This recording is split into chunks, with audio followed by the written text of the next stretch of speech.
এসালামের দোসর ব্যাংক ডাকাতকে ইসলামী ব্যাংকের মতো পবিত্র জায়গার চেয়ারম্যান হিসাবে নিয়োগ দেওয়া হয়েছে।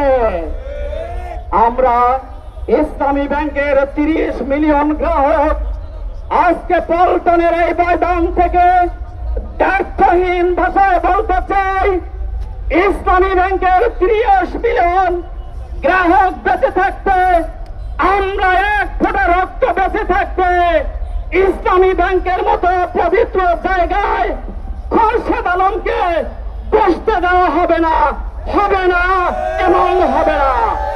সংগ্রামী ভাইরা, পরিশেষে বলতে চাই, জনাব তারেক রহমান, আপনারা দীর্ঘ 17 বছর ফ্যাসিবাদের জুলুমের শিকার হয়েছেন। একটি কথা তারেক রহমানকে বলতে চাই, আপনার মাকে ক্যান্টনমেন্টের মইনুল রোডের বাসা থেকে এক কাপড়ে বের করে দেওয়া হয়েছিল।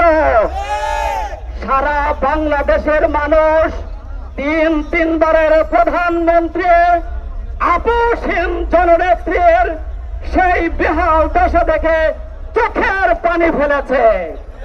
আপনারা 17 বছর আওয়ামী লীগের সাথে আঘাত করেছেন, কিছু করতে পারেন নাই।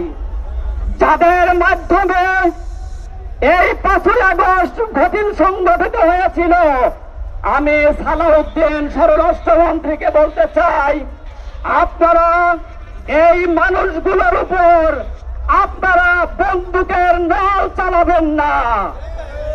আপনাদের মামা বাড়ি দিল্লি যাওয়ার সুযোগ হবে না।